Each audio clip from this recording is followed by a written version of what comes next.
Why didn't he kill you? You sound disappointed. He's lived alone in the jungle for 30 years. Yeah? He's wanted for murder. Well, yeah. And he welcomed you? Well, I'm majoring in communications. I would have killed you. You know, I believe that all human conflicts could be avoided with the right combination of words. The most elegant words. If I hadn't seen those pictures of you two together, I'd be calling the police. Well, surely you've heard of cultures with 30 descriptions of snow so granular as to precisely convey the numerous and distinct qualities of what we would consider a formless entity due to our limited vocabulary. So you can imagine then the opportunities we've missed. A tundra that hides springs of understanding and reconciliation, if not only for a lack of conveyance, and so conflict. Is this what they teach you in... What university did you say you attended?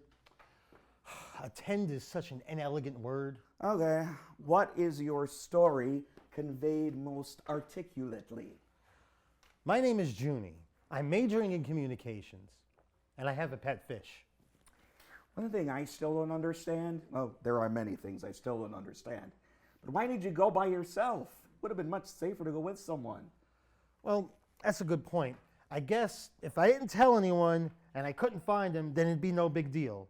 But if I told a bunch of people before I left, then it'd be a whole thing, right? I mean, look, honestly, I didn't even think I'd find him. But he did set traps. I fell into one of them. It was a pit full of spiky sticks. It's called a punji pit. Yeah, thanks. I fell into it, and it hurt like hell. How did you even hear of the lieutenant? Well, one day a few years ago, I heard a story about another soldier just like him who believed that the war was still going on for years after the fact.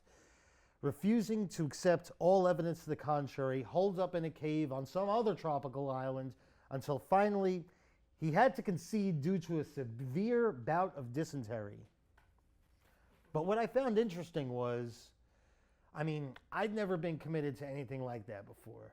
The hunger, the hardship, the perseverance, the nobility of sacrifice. I've struggled with commitment in other situations like monogamy and physical education. But, well, anyway, I started researching it because it was a phenomenon. And there were many soldiers, I found out, that refused to give in after the Great War, hiding in caves all over the world, believing that their next orders were coming in. And that's how I learned about the lieutenant, because he's been hiding out the longest. He's like a rock star. Don't say that. Do not call him that. He is not a rock star. He's an embarrassment. Well, he was just following orders. Orders that don't exist anymore. Look, I know he's confused, but he had such a deep sense of honor. Young man, you don't have to look far for soldiers who fought in the same war, laid down their arms, and did the right thing, and admitted that the war was over. You're looking at one right now. Look, I understand, and I'm sorry. But when I met him, I felt for him. But I get what you're saying, though. My point is, the war wasn't a volunteer thing. The whole country got drafted, the strong-willed and the not-so-strong. For some, yes, it was a difficult experience. Well, clearly you were able to come to terms with things, and that is commendable. But just because he couldn't do what you did doesn't mean he should be forgotten. Foolishness. Wow. I'm surprised to hear you say that. I thought you'd see him as some sort of patriot. We continue to go down, level by level, into absurdity. The war is over. The war is over. It has been over for decades. How could the lieutenant be a patriot to a government that no longer exists, to a war that has long since concluded? Look, I don't really associate with the government, but for the people, the lieutenant was like some sort of weird folk hero. A hero? A hero? If you've read about the lieutenant, then you know he has killed people on his ridiculous fantasy charade. A farmer he's surprised while looking for supplies. A police officer in pursuit. This is not some intellectual curiosity. The people on that island want to hang him. Look, I understand that, and I'm not justifying that, but I'm just saying... Let me ask you, Would you have done what the lieutenant is doing, refusing to surrender a delusional one-man army? Look, that's sort of my point. I don't know, but I don't think anybody can say for sure one way or the other unless they were in that situation themselves. So yeah, it molded his mind like a stamp in soft wax. But if we did this to anyone, we'd owe a debt to everyone. Yours is undeniably an admirable attitude. But the military and I went our separate ways a long time ago. So I suggest you take it up with them. I can't. What do you mean? Look, I promised the lieutenant I wouldn't talk to anybody about it but you. Why? Because he said he's willing to come down from the mountain to surrender. Good for him. That's it? He should want to surrender. I mean, can I get a little bit of enthusiasm? Young man, the amount of time I have spent not knowing him exceeds the amount of time I knew him by a factor of 10. It's been more than 30 years since he and I last spoke. But you two bonded, though. What, with the war and the insanity and everything? Commanding officer and soldier? Did you forget about I that? suppose it's not surprising that a generation raised on stories about war have a weaker grasp on the subject than the generation that actually lived it. Wow. You know, the lieutenant, he spoke very highly of you. I mean, I think he really looked up to you. He did? He did. You know, there is one minor hiccup, though. How so? Well, he wants you to relieve him of his command. What? What? What kind of silly nonsense is this? I hereby relieve the good soldier of his duties. Now, young man, I apologize. I do have other business to attend to today. No. Look, he wants you to relieve him of his command personally. Like, he wants you to go to the mountain and do whatever it is you just did, but in front of him. Oh my goodness, I don't even know how to respond. I mean, look, I'm pretty sure I could show you the way back there, I think. What is this, kabuki? Does he want me to put on my old uniform and give a speech and play a recording of applause? No, not to him, but for him it's like a code of honor. Honor? Honor. I have dedicated my life to honor. You are confirming what I have long suspected, which is the lieutenant fails to realize that the honor of war is an extremely limited form, like describing a ring as the only form of gold. Simply being in a war does not make one honorable. And indeed, for many, it does the exact opposite. I suspect, from what I read in the papers, that the lieutenant did not understand this, and now it seems quite clear. There is honor in every moment. There's honor in living a decent, humble life. There's honor in contributing to your community. What about the honor of truthfulness? Isn't that an honor? To admit when you're wrong, or at least face a hard choice? There is honor in living in reality, no matter how problematic and complicated it may be. Oh, look, so why did he have to stay and you got to leave? I mean, don't you feel a sense of responsibility? What are you saying? How dare you? Look, he was following your orders. Do you think it was easy to just give up? I wish I could be in his shoes, living on a fantasy adventure in the woods, pretending we weren't defeated, that I didn't watch good men die for a lost cause. You think it was fun? As you know, there were soldiers who were so horrified by the prospect of failure that they committed suicide. They stuck a sword in their abdomen.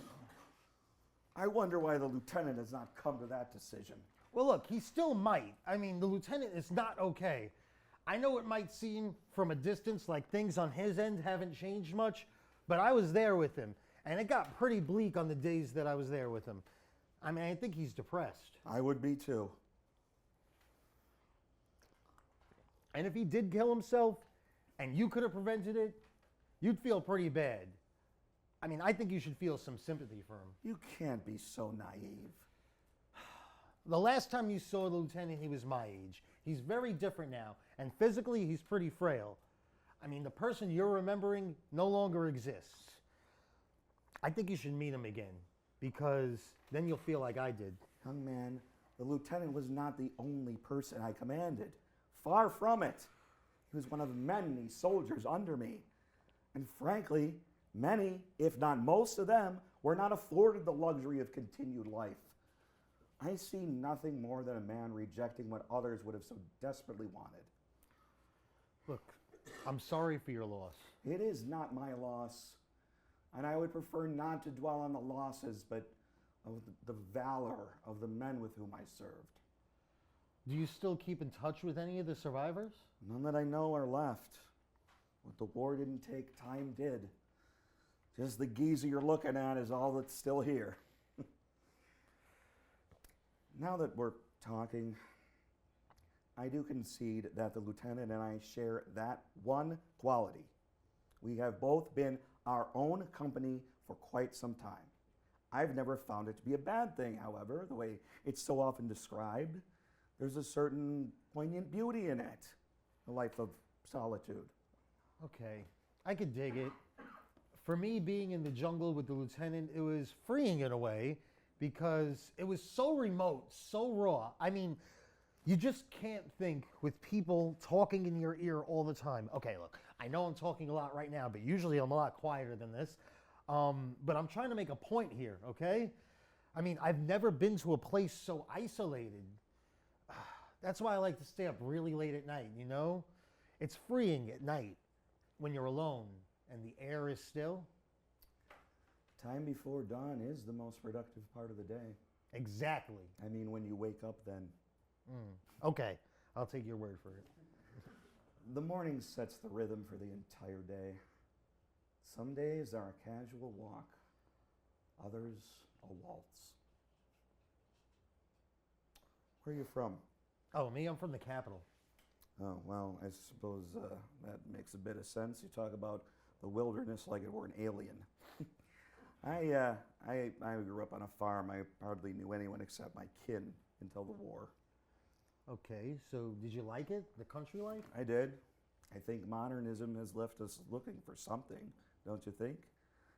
As if we're in a deep, deep dream, searching for meaning everywhere, except where it really is, in life's simplest moments. Kind of like doing nothing all day, right? Well, not entirely. Pleasure without earning it degrades us. It makes us feel worse in the long run. Think about it. Just as a glass of ice cold water on a hot day feels so good because of the hot day, your journey to the lieutenant was the most difficult thing you've ever done. And now here you are, grinning from ear to ear. Well, A, I always look like this, and B, it was not the hardest thing I ever did. No, then what was? Well, I don't keep a list with me. Learning to stand upright, feeling a sense of self-worth. Hard work is what makes an adult out of a child. Without it, life would be meaningless. Okay, so you sound just like the lieutenant right now? What? Yeah, he was always going on about the same stuff. These kids these days, they need to learn respect. Hard work makes a man, and you need a haircut. Blah, blah, blah. Well, you do need a haircut. And if I'm such a bore, you're welcome to leave. You see, he said that too. And I told him that we're just products of our environment. And that's why you two think so alike. I see. So, let me ask you, did you like it growing up in the big city? I mean, yeah, it was fun. Lots of stuff to do, lots of people to talk to. Why? Lots of rude people. Wow, well, it's not that bad. Lots of unhappy people, shall we say? Why are there so many sorry urban souls? Well, because there's just more people, period. I disagree. And I have a theory, actually. The more we're cleaved from the impact of our efforts, the less satisfying our lives. And nowhere is it more apparent than in the modern city. Bankers moving money back and forth, lawyers arguing all day for causes they don't even believe in. They all know on some level it amounts to nothing. Okay, so versus working in the dirt and shit? I mean, if you like that country life so much, why did you come here to run a bookstore? Well, I don't mean to suggest that working the land is the only path to contentment. There are many more noble and righteous ways to make a living. In my life, each and every book I have held has been a precious gift to me. A ticket to a faraway land. Paying that privilege forward now is immensely rewarding. So how's business? Absolutely terrible. Wow. Okay, so you got anything I could read? Well, what do you like? Well, I kind of like history. Really? Yeah. Well, given our current situation, that does make a bit of sense. I'm thrilled to hear of your interest. I thought you were going to say cartoons or some other nonsense. Wow. I can't believe the customers aren't here banging down your door. My apologies. Well, I always liked history. I mean, it's neat to understand how things get the way they are, you know? I mean, you know, a lot of people, they walk into the room and they see a chair and they just think about the chair. I'm the one thinking, how did this chair get here? Who manufactured it? Okay, so you said you were studying communications earlier. Why not history? Well, classes were too early. Okay. I still think a passion for history is unusual for someone your age. You know, you think too little of us, man. Oh, The youth, the young. the sleepy? I think I'm gauging you quite fairly. Well, speaking as our ambassador, I must say, I think that we're a little bit more forward-looking, more in touch, as illustrated by this conversation. Or ignorant, depending on your point of view.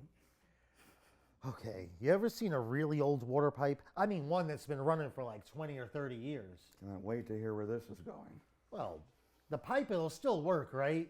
But water carries little minerals and dirt, and it's so little you can't even see it. But over time, all that dirt and gunk starts to stick to the insides of the pipe, and over time, it restricts the water flow. And eventually, after a pipe's been running for like 20 or 30 years, there's hardly any water able to flow through it. Are you saying I'm like the pipe, Junie? What I'm saying is that people accumulate things, sometimes intentionally, like knowledge and skills, but also unintentionally, like resentment and biases. And it restricts the ability of life to flow through you. You're saying I'm like a cruddy pipe. It's fine. I've been called worse. But allow me to retort, because I've often heard this argument that fresh eyes are automatically a virtue. Hogwash! I do concede you'll trump me in matters of optimism, and for a very understandable reason. At this point in your life, you're rather indestructible, and in many different ways, may I add. Physically, differences are well documented. If I stay up even an hour past my usual bedtime, I'm a catastrophe the next day. Whereas, as you said earlier, you're able to stay up all hours of the night and be fresh as a daisy the next day. Okay. So one time I fractured my wrist at a party, and I did eventually end up having to go seek treatment, but I didn't even want to. That's my point, kind of. Illness, aches, pains, it's all foreign to you. Mentally, too, you're as sharp as steak knives. Well, most of you. The youth are unencumbered by the gunk in the pipe, so to speak, including non-corporeal matters like families and careers. Your future, for now, is an open ocean filled with possibility. Okay, so you agree with me. No, I do not. Because the gunk, as you call it, contains important lessons and some of the most beautiful moments of our lifetimes. Yes, I know the consequences of those lessons can make one cautious, I concede that. But to hear you now, I hear acorns scoffing at being told the problems of oak trees will one day be your own. Okay, hello? How do we even meet? I mean, it was a devastating war that your generation started, so please spare me your lectures about the young and native. Naive. Oh, right. But look, there's no need for personal attacks, though. Look, my bookstore is a perfect example. These are roots I have laid down. I think it would be very difficult for you to truly appreciate that investment. Uh-huh. Yeah, I'm sure it's pretty stressful. Stressful is an understatement. Each day I'm confronted with choices with no clear right or wrong outcome on which my entire livelihood depends. Okay, so I can see the parallels in leaving the military. You're your own boss now. No more following orders. That's right. It is terrifying in a way to be your own commanding officer, to face a fork in the road with no guide as to direction. It was terrifying at first. Okay, so you must know how the lieutenant feels then. Well, it's been lovely chatting, but speaking of my commitments, I do have other things I have to, No, God, no, attend to. no, I imagine your family misses Look, you. So No. They think I'm at school right now. Okay? But when they dial the university and you're not there, then what? Like, who's going to do that? Well, your family, for one. What about them? Well, surely they notice if you're not where you're supposed to be, like school or wherever that is. I'd certainly want updates on my child's education. Yeah, no. My mom, she's really busy traveling. And my dad, he's really busy with work. Oh, what does he do? Oh, he has a big company buying and selling things. What kinds of things? Well, other companies. I see. Wait a minute. You look like you were going to say something. Me? No. Look, just because my dad is of means or whatever doesn't mean I'm some product of nepotism or whatever. I didn't say anything. Okay, it does kind of mess with my head a little bit, like people thinking I didn't earn anything on my own because I grew up with a butler or something. Well, better that than the opposite. Like working in the dirt and shit. I don't know. Didn't you say you loved growing up on the farm? Listen, don't be too hard on yourself. In your defense, one should never underestimate the ability of a single generation to throw away an entire lineage of hard work. The Great War is an excellent example, for instance. Oh, that's worrying. But what about you? What do your parents do? Junie, if my parents were still alive, they'd be the oldest people on Earth. Oh, right. I do have a hard time understanding people over 30, but I see a wedding ring on your finger. Are you married? Were you married? I mean, this place doesn't look like you're married. Yeah, I was, yes, but she passed some time ago. Oh, I'm sorry. Thank you, but no need. Oh, did you meet before or after the war? Before, but we married after I returned. Okay. Did you write each other letters? When I could. What'd you write about? Everything except the war. I mean, you don't really seem like the letter writing type. I didn't say they were long. Did you write any letters about the lieutenant? I said I didn't write about the war, didn't I? My wife was worried enough. What about you? What, married? Oh, God, no. No, I mean, to whom do you write letters? No one? I'm not the letter writing type either. Well, I encourage you to reflect on that. Surely someone in your life has been important enough for a simple letter. Yeah, no, my handwriting really sucks. I'd also encourage you to rethink your stance on matrimony. Marriage can strengthen two people, make them something better than what they were individually. Like an arch strengthened by nothing other than the weight of each stone pushing against the other. I don't know. From what I've seen, marriage can be pretty stressful. Well, it's another person to reflect on our lives, reflect our blind spots so that we may see them and learn. You don't need a marriage for that, though. Oh no, what other relationship would suffice? Our parents only see us as children. Our friends only pieces. You know what else is like a marriage? Going to war with someone. You know from personal experience, do you? What? Just because I've never been to war doesn't mean I can't know anything about war? I know plenty. I mean, astronomers, they know stuff about the solar system, but they've never been to space. Yes, but astronomers do actually study space. Look, I just know we gotta save him. God. Lord help me. What have I done to deserve such a day? Junie, the lieutenant can save himself. Nothing is stopping him from walking down that mountain and surrendering. I take that back. His fear is. Fear he'll be arrested and tried, and rightfully so, for his crimes. You don't have to look far for soldiers that fought in the same war, under the same circumstances, did the right thing, the hard thing, to admit that we lost. You're looking at one right now. But look, it wasn't even the same circumstances. You told them to stay, and then you got to leave. Watch your mouth, boy. You weren't even born then. I watched men die the same age as you struggled to attend university. Oh. Look, I'm sorry if I offended you, okay? It's these kinds of situations that make war so detestable. The enduring legacy of countless lives shattered. If there is one thing on which I must be clear, I am no fan of war. In fact, I detest it. But what was even worse than war, what was truly unacceptable, was what preceded it. Which was what? Oppression and cowardice. The type of cowardice to allow such oppression. There's nothing worse than a coward. But who is oppressing us? I mean, that's not what I read in university. You know what? As a matter of fact, I don't even want to get into that. How can we grow when we erase our past? Never trust school books, child. They're written by governments to enslave the masses. You know what? You're right. 100% agreed. Before the war, we had become the laughingstock of the entire world, and deservedly so. We had turned inward. Cowardice. Do you know what the worst part of cowardice is, Junie? That you're a coward? That you're self-centered. You're self-centered because you only care about potential harm to yourself. But harm will come to you, it will come to us all. You must fight for the others, for those depending on you for protection, for those not even born yet who will wonder where you stood.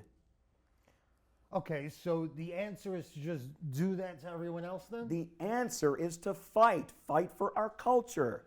A culture. As if that's something that's even real. I mean, I've never seen or tasted a culture. Well, nor do you. The air we breathe? You know, a culture is something that's supposed to change over time, inevitably. Some people want that to be true. I would proffer there's a good reason that travelers follow the well-worn path.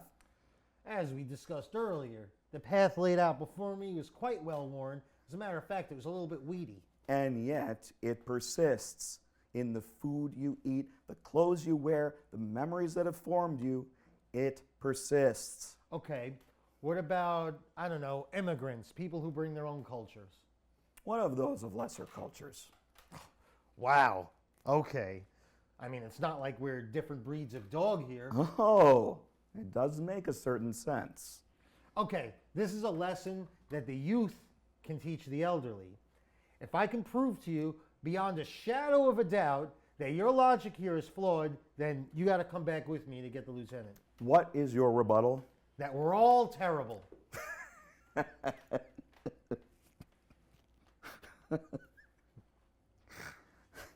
It's been a while since I've had a good laugh.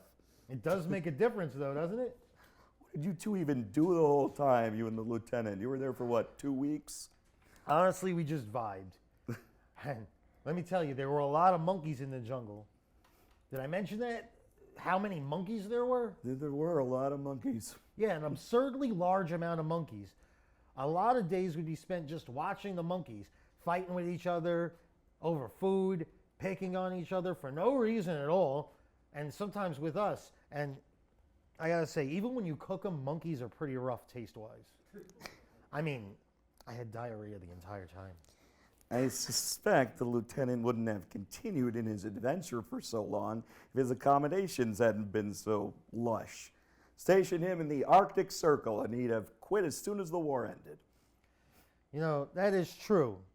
It was very beautiful in that place, even with the diarrhea. I was too preoccupied when I first landed to truly appreciate the island's verdant beauty. But now I see it, fresh in my mind as if I were there right now. The turquoise waters of the ocean splotched against dark patterns of coral out to the horizon. The sandy beaches as white as a sheet of paper, rising to dark green mountains, sheltering pristine lagoons on the other side. It was paradise, wasn't it? Religious, nearly. Yep. And then we came and messed it all up, didn't we? The story of man. Sounds like the island had a similar impression on you as it did myself. It does strange things to a person, doesn't it? The beauty of nature, it reconnects you, rejuvenates the soul. Yeah, it does. Why do you think that is? Good question. I suspect it's witnessing the nature of creations not from man. A reminder that not everything revolves around us.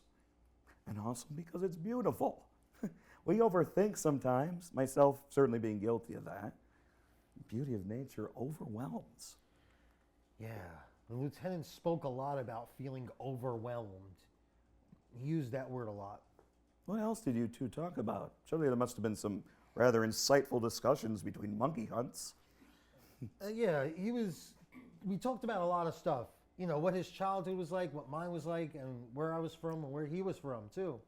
And I think he was really curious Curious about what? about everything. I mean, he's been isolated from the world for 30 years. And he went over my gear like it was a wine tasting. And his first real questions, though, were about the music. And I thought it was pretty funny because he had a radio. So he must have heard some modern music, but he didn't seem to understand the references. Radio? Yeah. He had one of those old crank-powered radios. He must have stole it from one of the villages on his raid for supplies. And so surely he's heard news reports of the reality we face. Yeah.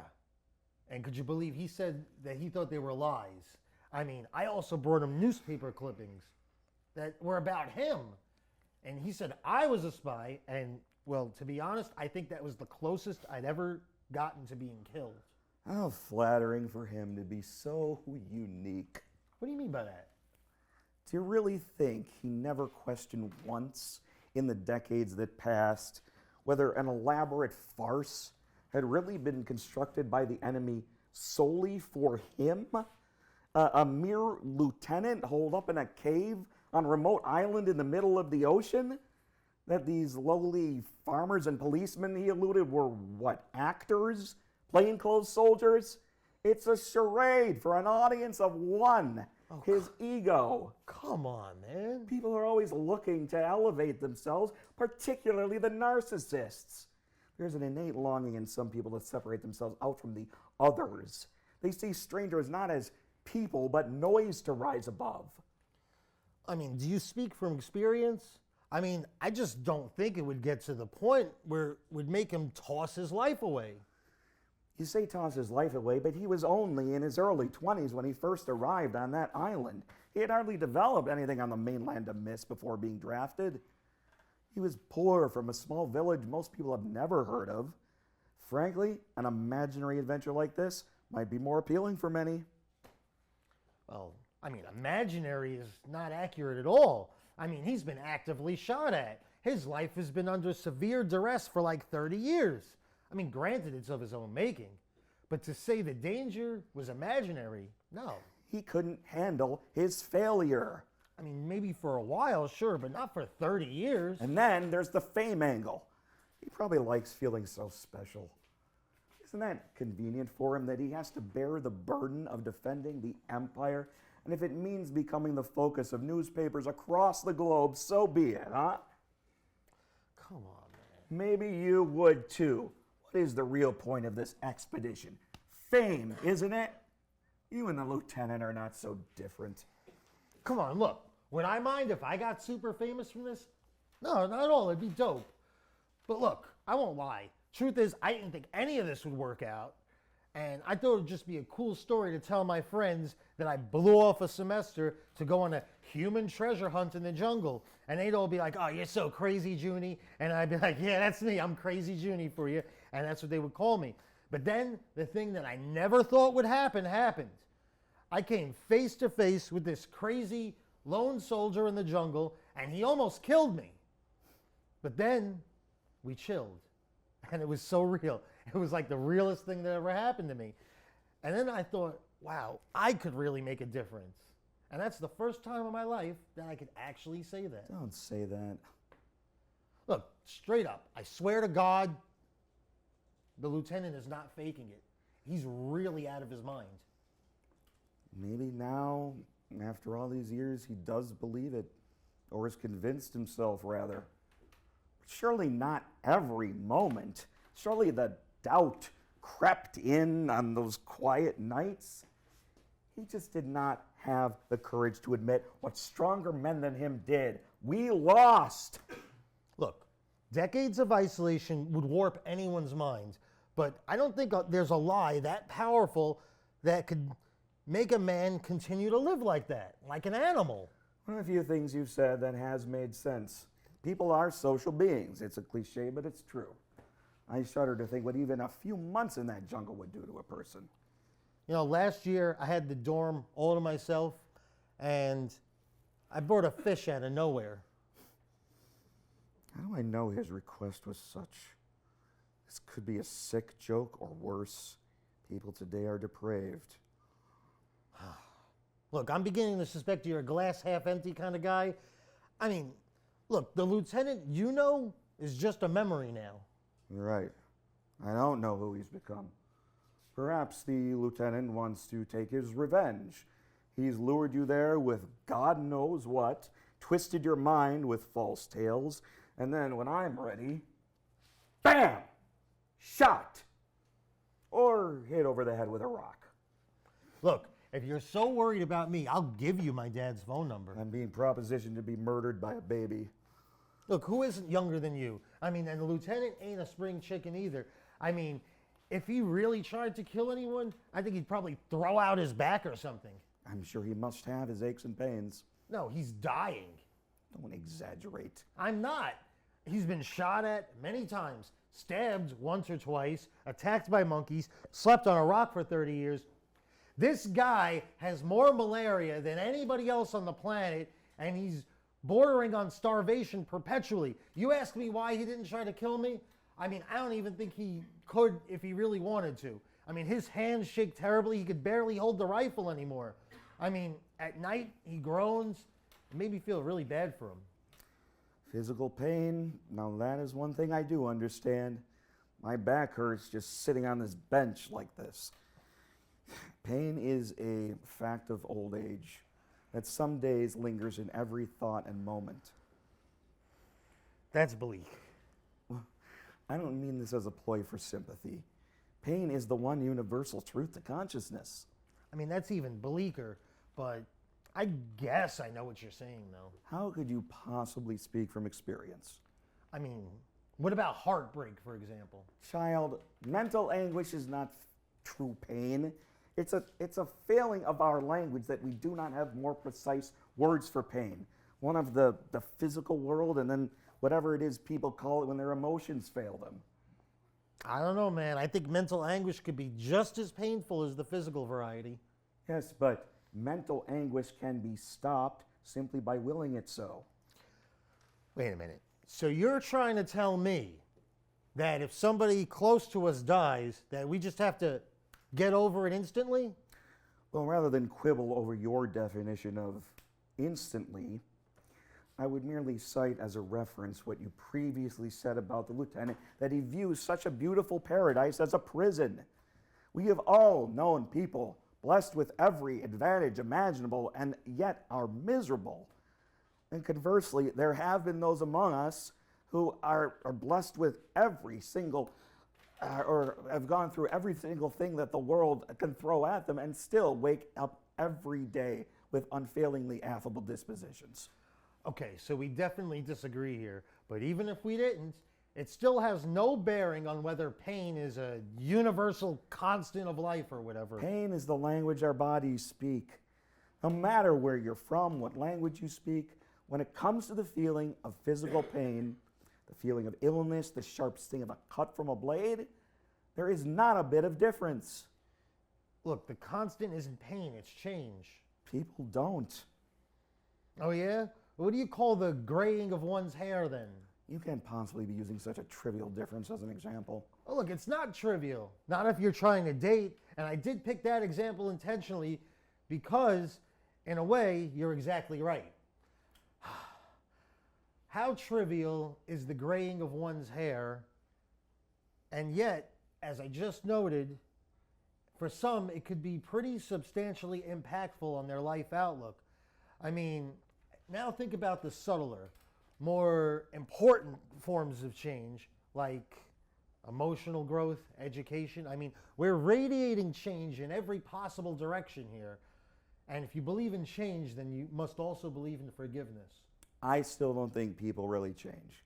Maybe in some small, insignificant senses, maybe, but we are who we are.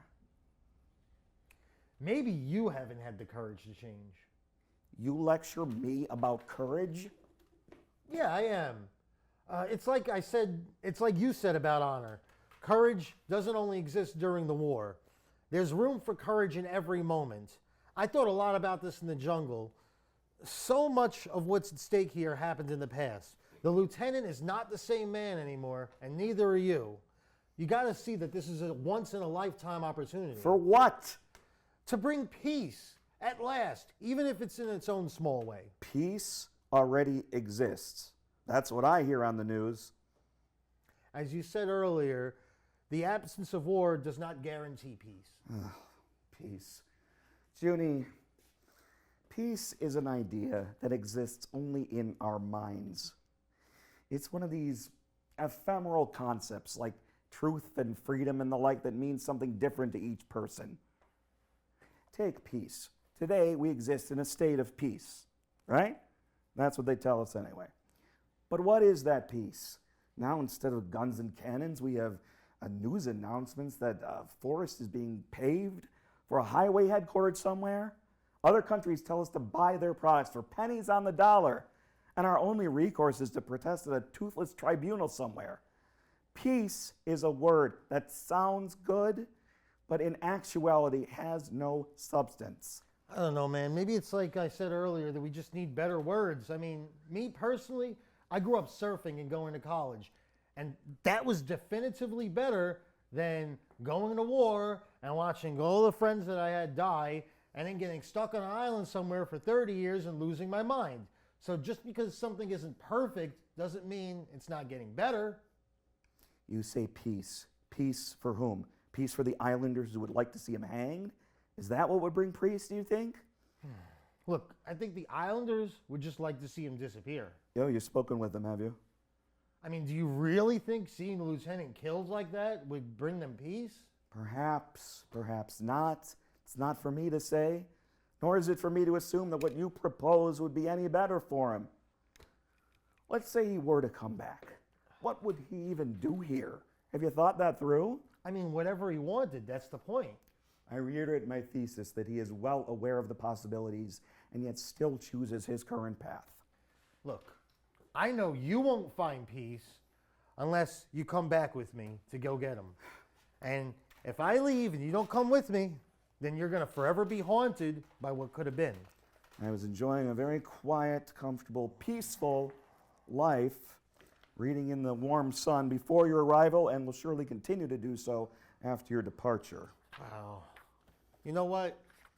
I wish that everyone cared about making the world a better place as much as they do about making it more comfortable. Is it that different? You know what? Peace doesn't have to be some big thing. I mean, if we were each to do our own part, we could all make the world a better place. The lasting legacy of the war has been so terrible. I see my people without confidence. I see the literal ruins on my way to school. Look, I just want to help do my part to help us gain closure. You say you like poetry, then you must know the saying that real poetry is to live a beautiful life, and to live poetry is much better than to write it.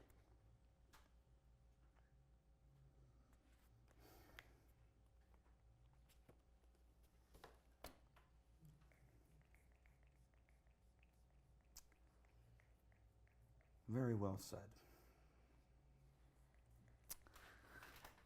Let's say, in a purely hypothetical manner, I were to... I knew I'd change your mind. I have done no such thing. Have you even considered the logistics? Look, I'll buy your ticket. With your money or your parents? Nope, don't answer that. Are you sure you could find him again? What if he moved? Look, I'm certain I could find him again. But it's not going to be an easy hike, though. Describe it to me. Okay. First, you got to go down that long, beaten road. Then you got to cut across the field, and then there's the forest. We're going to die. No, look, trust me when I tell you that finding him is going to be the easiest part. You're right. We couldn't simply ferret him out of the country. We would need papers, which would mean informing the authorities. Frankly, I think this may well be a funeral for the lieutenant. He is wanted for murder. Wow, I mean, you're right, but do you think we should tell somebody before we go? Like the police? No, they might stop us. So we're doing this, though. We're really going, huh? You and I will go to the lieutenant, and he and I will turn ourselves in jointly. You will return here and petition our government to help. Lord help me, I will need some time to pack and to arrange travel. You can stay with me while I ready. Do you have everything you need? Yeah, I just need you, Moon. This will be a very long trip. Look, I want you to know this is very honorable of you. This time, honor has nothing to do with it, or it's not the main reason. I do see one thing, that the lieutenant and I have in common, and someday so will you. Age is an island too. Now, come, help me prepare. This way.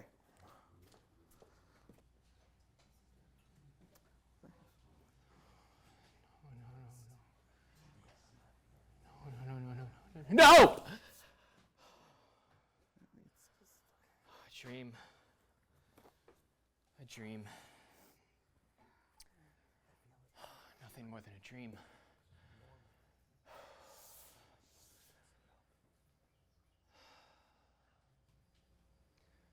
How could it be so terrifying in the moment, and then so fleeting that I hardly remember it now? A bit of it is coming back to me. I was with somebody. I don't remember who. Whatever it was. To go back to the dream and away from this hell.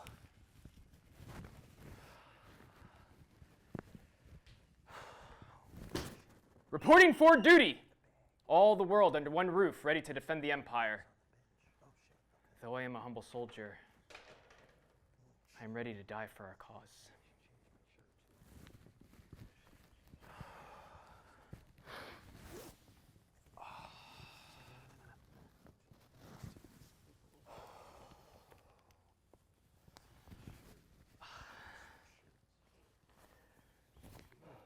Physical fitness check complete. We are in need of improvement. We'll strive for better results tomorrow. Commencing camp inspection.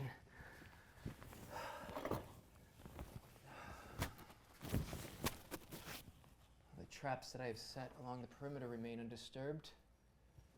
I pity the poor simpleton that stumbles upon me, by choice or by chance. Feels like more rain today. Rain again. It rains every day on this island. The people that are born here must be born with gills, but I cannot stand it. You sweat as if the water or some disease infecting the flesh.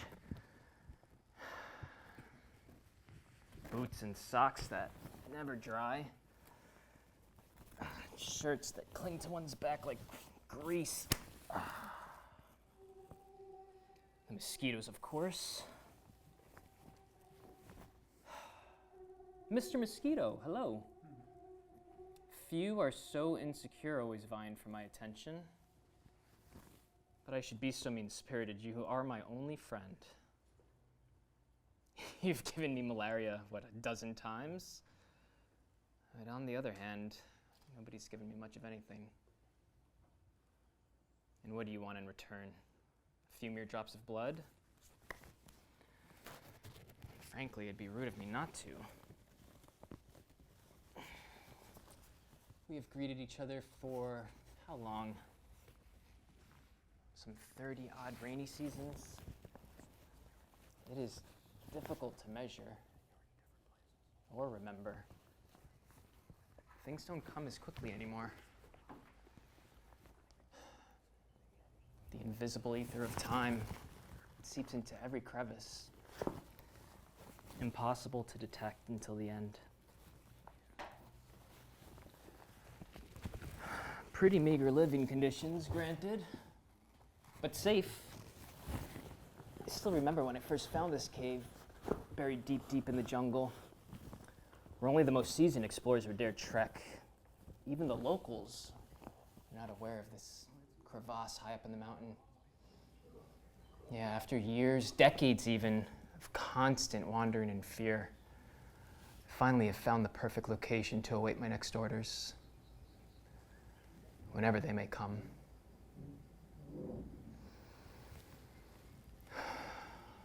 This is home.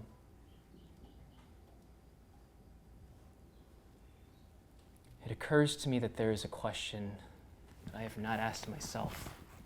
After all these years, all this fighting, all this bloodshed, How did I get here? How did a little boy from the village end up here? I still remember the words that my dear mother imparted upon me before I left. Here's a dagger, sweetie. I miss her. I wonder if she is still alive, but I know that she's not.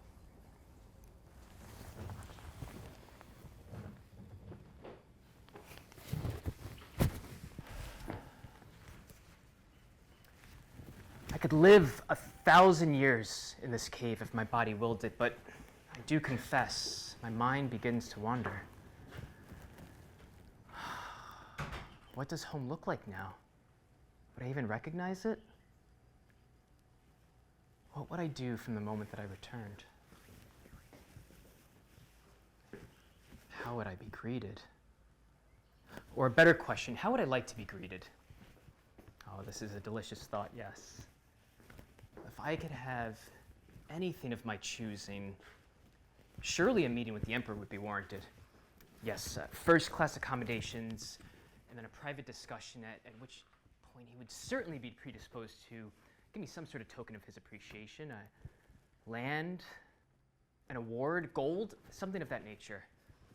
And what after that? A parade! Oh, that would certainly be too ostentatious for either one of us. What else do I want?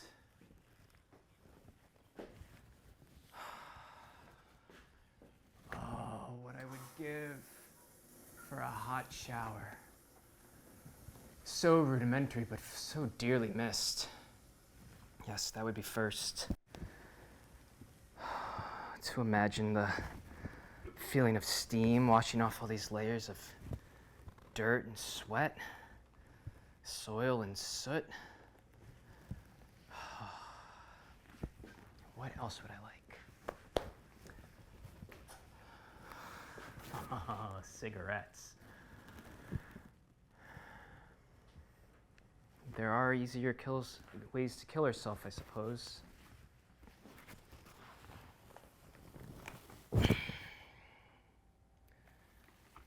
You're rusty,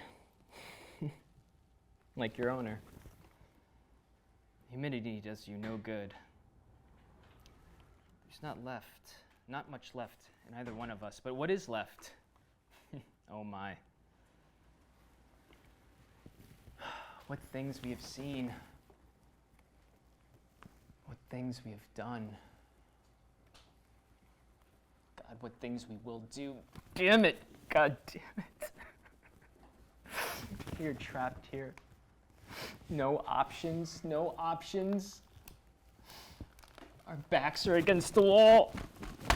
There is only one option: to fight. All gone.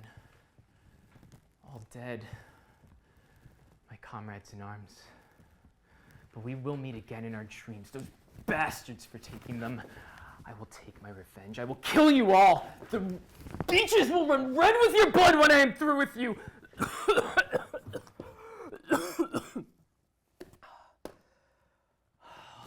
What to do? What to do today?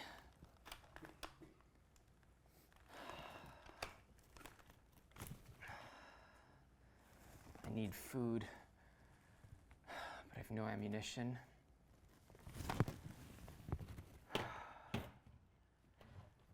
I need water, but I have no energy to collect it. I know. Let's listen to the radio.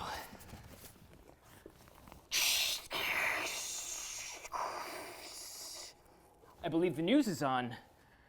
This is News Radio. Today, 2,000 workers have gone on strike at the rocket factory following protracted negotiations. Negotiations failed to progress. And in other news, Miss Fifi, that adorable St. Bernadoodle, has won the International Dog Breeders' Cup for the second consecutive week. That's a good girl, Miss Fifi. Miss Fifi won again? Outrageous. You know, I should steal a dog. It would make good company, and if needed, I could eat it.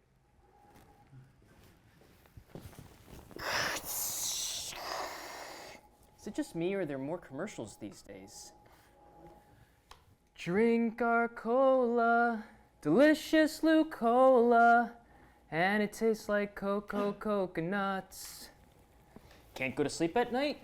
Dreams keeping you awake? The madness setting in? Try all new Lou Cola. It'll be in you forever. Do do do do do do. Stains, stains, those pesky stains. Do do do do do do. They'll never come out. Stains on your shirt, on your pants, on your socks. It's blood! Oh, wait, I think it's time for my favorite program.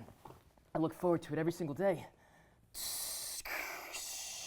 Ladies and gentlemen, boys and girls, people of all ages, the moment you've all been waiting for has finally arrived. The world's most popular series returns. Lieutenant, Hero of the Empire, starring me. When we last saw our hero, Lou was taking a well-deserved break after an incredible victory against unimaginable odds, all in the name of glory for the Empire. But dawn has brought a new day. Nimble and sprightly, he awakes and begins his regimented fitness routine. I am ready for another day of glory for the Empire. Death to our enemies. Also, now I have superpowers. Help! Lieutenant! Lieutenant! What's that I hear? Is somebody in distress? Fear not! The mighty Lou will save you! Aha! Unhand her, you villain! Quiver in fear before the mighty lieutenant. You'll never get away with this, tenant. Ha! Look at you. You lie defeated before me. You were no match for the mighty Lou. What hope could you have possibly have, O vile creature? Vile! Vile! It is now you who are vile. Stealing at night like a common bandit? I have been sent to stop intruders like you from ravaging this island and terrorizing its people. What do you know? Nothing on this island does not belong to us. Sooner or later, these lesser people will realize it. And when will you realize it, tenant? That you are bound for hell. Hell! Enough! I think it's time for another program.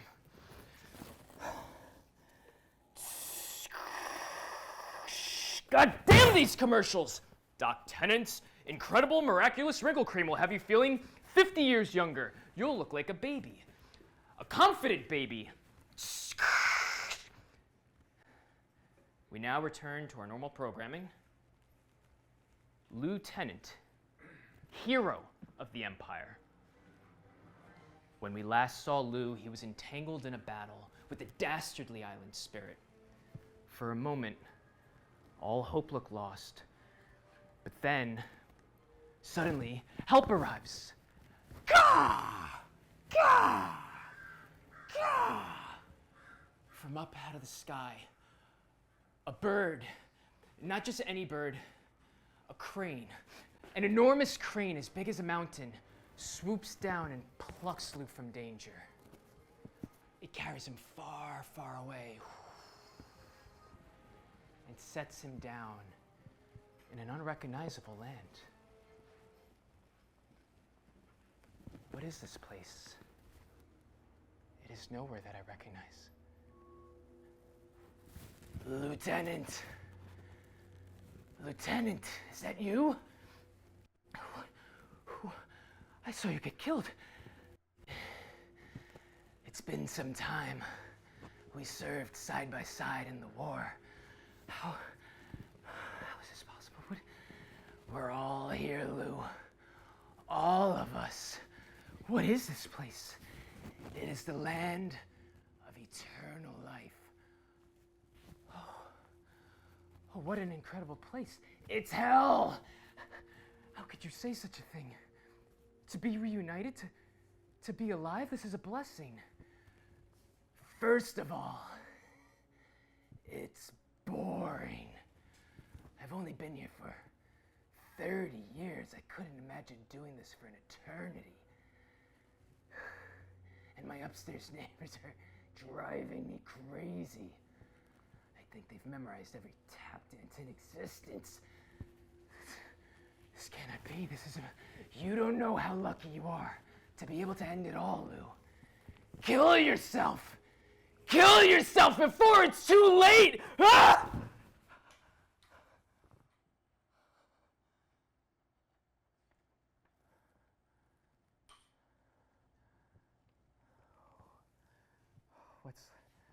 What's next for today? Breakfast. I need to eat breakfast. Let's see what I have left.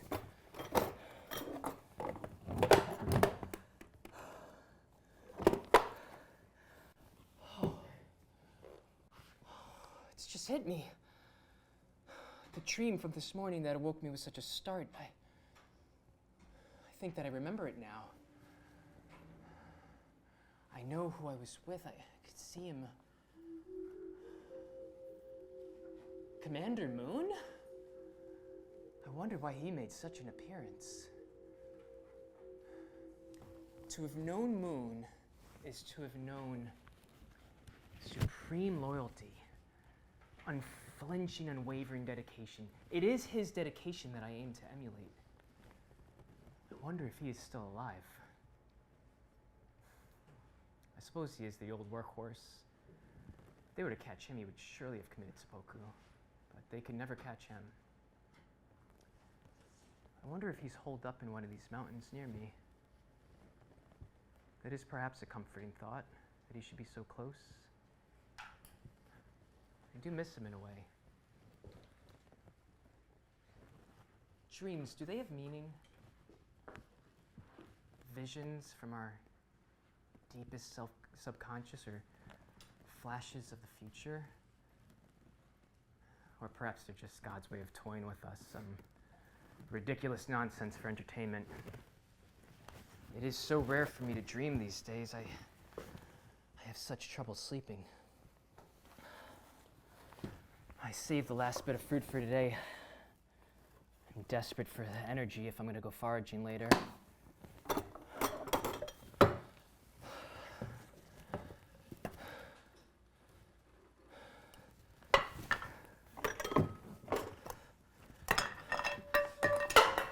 Damn thief in the night! A rat. There must be a rat. I thought that I killed them all. No, that was the last of my food. Oh, why? Ow! I cannot stand the pain.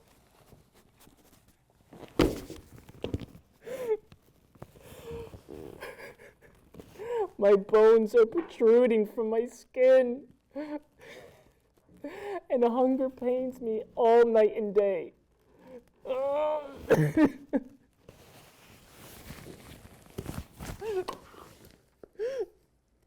How much more must I take? How much more must I take? I am melting into this island. I am becoming it, and it is becoming me. And when I cry, the scream of the macaw will reverberate in my throat. I will die here.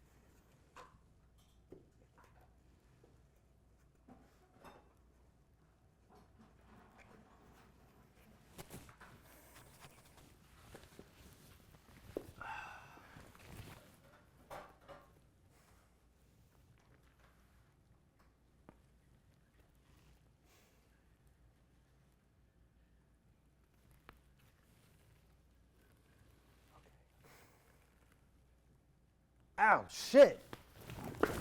Freeze! Lieutenant, please don't shoot. Oh, God, for the love of God, please don't shoot. Move it. Okay. Look, please, I don't want to die. Hands up. Okay, Sit down. okay. I'm such a fucking idiot.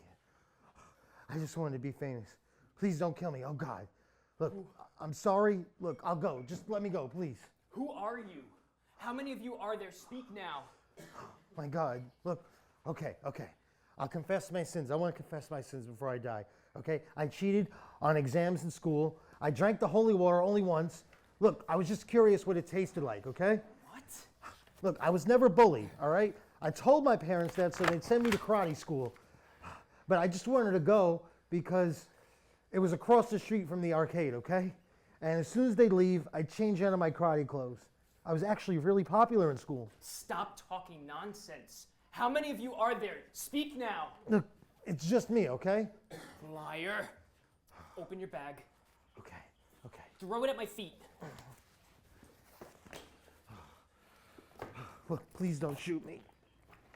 Oh, God, I think I'm gonna puke. How many of you are there? Speak now or die. Look, I'm not a soldier, dude, okay? The war's Liar. over. I'll kill you. Okay, please, look, I brought proof, and it's in that bag. Keep your hands where I can see them. Wow. That was messed up. You just tried to kill me. Maybe it's true what they're saying about you. I mean, goddamn. What is that?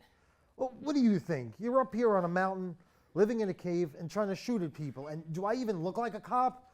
I mean, that's probably the part that I'm offended about the most. I'm the opposite of a cop. I laugh at responsibility. But look, I'm going to show you this time, okay? Please, don't try to kill me.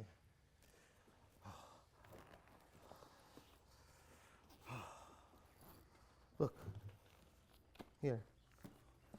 What is this? That's my freshman year history book. I don't understand. Look, half of that book is about the war. It ended so long ago that they're writing history books about it now. Is this a joke? First, they dropped the pamphlets claiming that the war had ended, and we burned those up. Now they're sending these poor souls to die alone in the jungle with such obvious forgeries. You must be getting desperate. Look, do you really think that an evil enemy would go through all that trouble just for one soldier? Take a look at that textbook. That's a whole textbook right there. It's 700 pages. Like a spy agency would go through all that trouble just to manufacture one history book for a lone soldier. Yeah, how's the fake textbook coming along? Oh yeah, pretty good. You go ahead on that secret mission with me, without me. I'm really in the groove here. There are more like me, many more. Thousands of soldiers spread out across the world. Look, have you seen them? I mean, when was the last time you heard any gunfire besides your own? And also, why wouldn't the enemy just blow you to bits if they were really out there looking for you? You fool. I want you to know I shall not let you live. Even if you are not a spy, you'll tell everybody my location. Look, I truly don't even have a clue where I am, and I cannot begin to express how grateful I am to have found you. I mean, I think I surely would have died if I didn't. I mean, I still might die, but I definitely would have died if I didn't find you. You still will. I will not fall for your tricks. Look, there's medicine in this bag, too. There's supplies, food, a bunch of stuff, okay? I'm not your enemy, okay? And look, can I have some of those pain pills for myself? Because, I mean, what the hell even was that out there? I mean, I sprained the heck out of my ankle. I am the one asking the questions here. Yeah, the old pit full of spiky sticks. I want you to know that when your compatriots arrive, you will be the first to die. Look, that's unless they fall in the old pit full of spiky sticks first. Look, there's stories about you in there, man. And everybody's reading about you. Everybody's talking about you at home. You're famous, all right? And that's how I learned about you. I mean, we're all rooting for you. I mean, maybe rooting's not the right word, but... Shut up! These are also fake. Why would anybody be concerned with such nonsense? Why would people be writing stories of a lone soldier in the woods? Because you're the last soldier in the Great War. I mean, from my perspective, you're like a hero. I mean, you say the war's not over, and that's cool. Do your thing. I mean, a lot of people back home, they consider it over. I mean, it's pretty badass, actually, you being out here. But, I mean, maybe not the killing part. That's not cool. Shut up. Okay, the yelling, wow. But let's just say hypothetically that there was a country that lost a war. I mean, it's super depressing to lose. Nobody likes to lose, right? But, okay, you ever been dumped by a girl, right? Losing a war is kind of like a whole country getting dumped. And then you watch the girlfriend having fun and living her best life with the other country or whatever. And, you know, look, it really just rubs salt in the wound, doesn't it? What is your point? Look, my point is it sucks. But let's just say there was a guy like you who refused to quit. He's the kind of guy who looks around at the reality and says, you know what, the hell with all this. I'm going to keep fighting. And it's actually kind of inspirational. If he were to quit, he would disappoint an entire empire. Look, that's not where I was going with this. That's the opposite of where I was going. Fool, your words are full of lies. You embarrass yourself. Okay. Tell me more what they're saying about me. Oh, the prime minister, he talked about you specifically. It doesn't get any bigger than that. The prime minister of what country? Ours? The one we have today? Oh, what if the emperor? Well, you know, he's still around, but he's really kind of more of a figurehead, not so involved. It brings me great comfort to know that this is all an elaborate ruse. How could people follow such hollow leadership? What do you mean? An emperor's descended from God. Yeah, but the prime minister, he's elected. Elections. You know who decides elections? People like you. Wow. I mean, tough but fair. And what is this prime minister saying about me anyway? Oh, he was kind of apologizing. For what? Oh, you are shooting at people, and you're stealing from the farmers, and threatening them. Oh, don't be so hard on yourself, though. Are you even okay? None of your business. Look, you don't look too good. Look, I'm not going anywhere, okay? I'm staying right here. I don't even know where to go. Jeez. Here, look, take some water or something. Just take it easy. Look, I told you, I'm not going anywhere. I mean, I really don't even know where to go. I'm lost out here. Just keep lying down, all right? Okay. And how long has this been going on? I mean, it can't be so good for you to be living out here in the jungle with the monkeys and the parasites and I've everything. survived worse. Well, look, I mean, it can't be very pleasant. Not much in my life has been. Look, I'm really sorry to hear this, but, you know, I mean, there's no great meaning in hardship. I respectfully disagree. And I doubt you would know. Look, respectfully, I just fell in the whole pit full of spiky sticks, and then you tried to kill me. So you've made it here. Now what? I don't know. You want to come back home with me? To where exactly?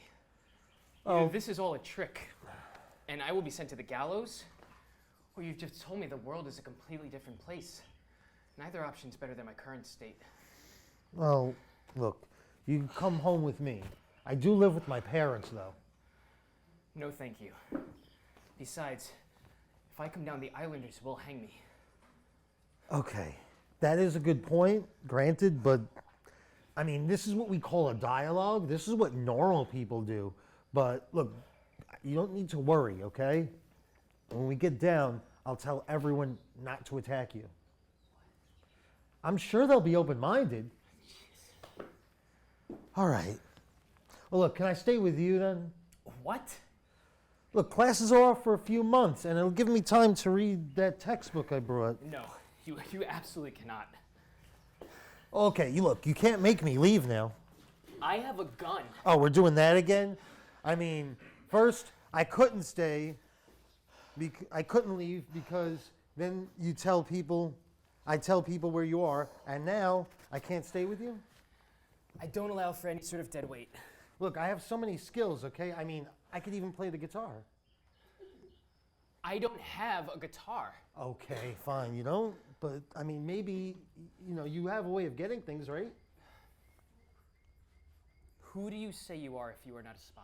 Okay, now we're talking. Look, there's no grand conspiracy to fool one lone soldier out in the middle of the woods. I mean, the truth is a lot simpler. I'm just a college student, and I'm doing this for fun. How did you find me? Oh, I've been walking around the forest shouting, honestly. Hello. Like, I'm actually starting to believe you're not a spy. Great. You're insane. Well, that means we have something in common then. And, okay, so what happened to the other soldiers that were supposed to be out here with you? Wasn't there a bunch of you at first? Several were shot by police. The last one died of some disease. I buried him not far from here. Jeez, sorry. Well, when was that? Many rainy seasons ago. It's hard to remember. What year is it? No, I don't want to know. Sometimes I feel as though, out of view, there's another world in which we can walk through all the different points in our life. Like a room full of windows, but in this world we can only see the one, and the thought of it's overwhelming. Yeah, well, I mean, I think if I could see the future, I'd be pretty depressed. Why? Are you not sure of your path? Oh, look, first of all, I'm sitting here in a cave with a guy who just tried to kill me, so maybe looking forward right now is kind of rough. But I mean, in general, doesn't life just get more depressing naturally? And why so? Well, you get old and then you die, right? Yes, that is true. But if you were to look back with clarity, you would be equally depressed. Why? Regrets. Have you none? Nothing you've ever said that you wish were described differently? Tempers flared or hearts broken? I mean, don't you have any regrets? What a question. How old are you? I'm only 26. Ha! 26. Your story's already coming undone. You just said you were in university. Oh, I mean, I didn't say it was going well. You know, I was a year younger than you when I was first sent to this island. Wow, holy shit. I mean, why did you even sign up for the military anyway? Why? Why? Even your questions are naive.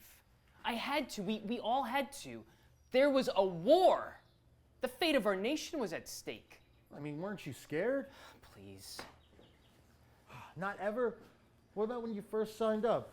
How about the first time you were in battle? I admit it was a new experience. There were times in combat when I knew that my life was in imminent danger. The crack of gunfire, the smell of that acrid smoke.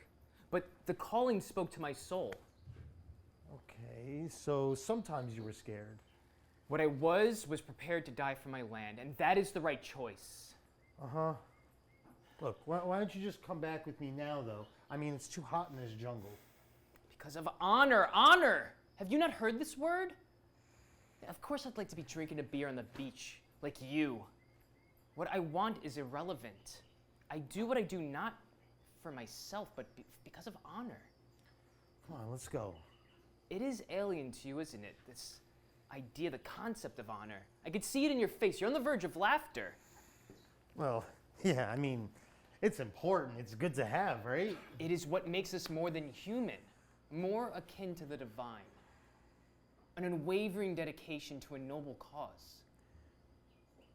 Yeah, but is it really worth keeping yourself holed up in this cave forever, though? I mean, where's the trade-off between honor and freedom?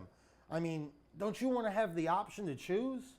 That is exactly the problem, this notion of options. You have to dedicate yourself to it fully. The dedication to force yourself to follow that noble pursuit will open up more doors than any false life of leisures that only leads to false pleasures. I am angry, but I shouldn't be. It has been this way for all time, I suppose. Great civilizations and men who understood this, and their enemies who didn't. This conversation's crystallized a whole conflict for me, actually. I should thank you. Perhaps you're a blessing in disguise. No, thank you. Honor has guided me to this island, and it pins me to it like a magnet. I mean, don't you ever think about the alternative, though? There is no alternative for me. But what about the life you could have had? Please, what is wrong with my life?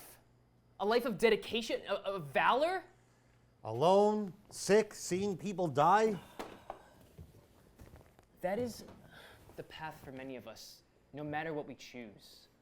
I have been blessed with the opportunity to experience a life full of such intensity, more than most can imagine. And you, may I ask, what is so great about your own life? Well, I didn't have to see anyone die, and I got to do whatever I wanted growing up. You know, and I didn't get conscripted into the army like you. And has that made you happy? Sure. Then why are you here? Either you were forced to come here or you were not happy. It must have taken you days to wade through the jungle, not even knowing if I was really here or alive. No young man risks his life on some wild goose chase in the mountains. You're supposed to be at university with your friends. Hey, look, I got plenty of friends. Do you? Yeah, and look, my own particular choices doesn't reflect on the entire era. And what is so great about this era? Let's assume for a minute that what you say is true. Then I am disappointed beyond all belief in the sorry state of our country. We swore to fight until the bitter end, and you say, what, you and your brethren are satisfied living as the losers? Huh? What? Just because we didn't commit ritual suicide doesn't mean that it didn't affect us. I mean, a lot of people back home are depressed, to be honest. And what do you want us to do, cry about it? I mean, the people have to move on.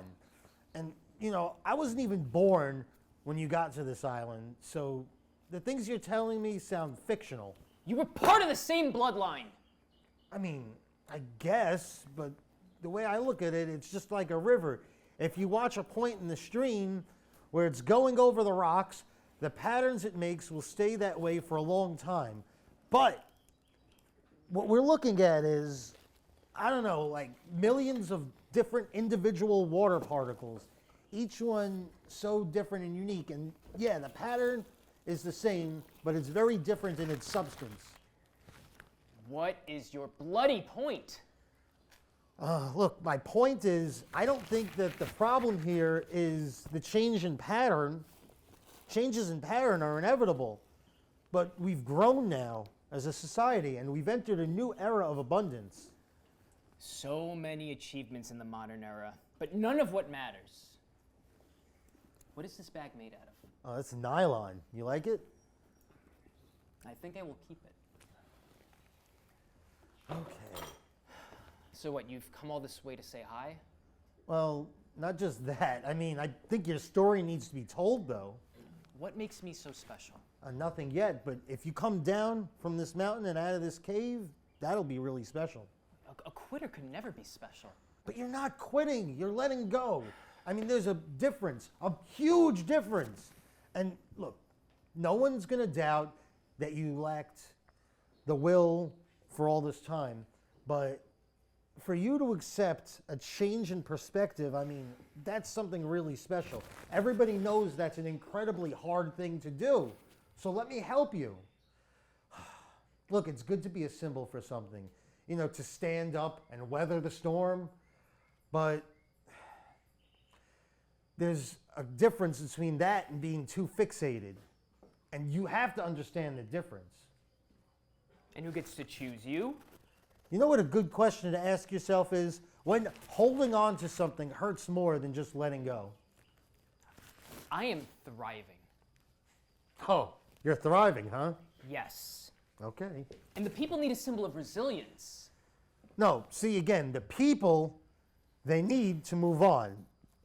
I mean, there's so much good stuff happening now after the war. And it's the hopes and dreams of the future. Which is you, I suppose? Please, child, you're wasting your breath. I swore an oath to defend this island. So take it back. You must be kidding. No, you gotta be the one who's kidding. I mean, an oath? Can I see it? Did you write it down somewhere? Or does it only exist in the ether of your mind? If men do not do what they say and honor their sworn words, they are detestable. No different than savage animals. Yeah, but at least the animals know not to make promises like that in the first place. I wouldn't expect you to understand. You know what I think? I think you're scared. Of what? You? No, what's out there? You think I'm scared of getting caught? There is not a punishment in the world that causes so much as a twitch. And death is not only expected, it is welcomed. No, I'm not scared. Not at all. My body will become this jungle. No, I'm not talking about any of that. I'm talking about, everything else. Change, the outside world, the real world. You know how much things have changed since you've been gone? I mean, you don't think you could hack it. Watch your mouth, boy. You say all this is real, then prove it. Okay, how? I want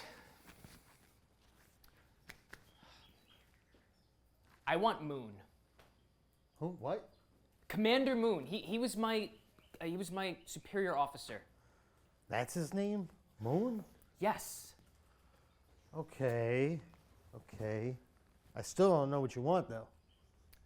Commander Moon was the one who gave me the orders to defend this island. If he returns and tells me to leave, then I will follow those orders. Okay, but it's been like 30 years, and there was the war and everything. I mean, what if he's dead by now? Then things will remain unchanged. Okay, look, come on, look. I mean, there's got to be something I could do. Maybe I could get some government representative to come over here. Some spy or pawn? No, I've decided it is Moon or nothing. All right, tell me where to find this guy. Well, he and I were never particularly close. Not that you'd expect that of a commanding officer and a soldier, but particularly Moon. He was fierce, like the call to arms manifested inside of him. Now that I think about that, this is a fool's errand. If he survived the battle, and as you say, the tide did not turn in our favor, then he surely would have ended his own life. Oh, I kind of meant along the lines of what he looks like now. Anything? Today, I have no earthly idea. Okay, great. So, you don't know what he looks like. Do you know what his first name might be and where he's living now? That sort of thing? Oh, I don't remember. Okay. So how am I supposed to find this guy? You found me. Surely this next task can't be any greater degree of difficulty. Besides, his name was not terribly common, in my day at least. Great, super. What, is this too difficult for you? I thought you were some grand adventurer. Okay, I accept. No, that is not good enough. Swear it. Swear to me that you will not betray me and that you will find this man or never stop trying. Come on, dude. If an oath means so little to you, then why do you hesitate? Okay. I swear it.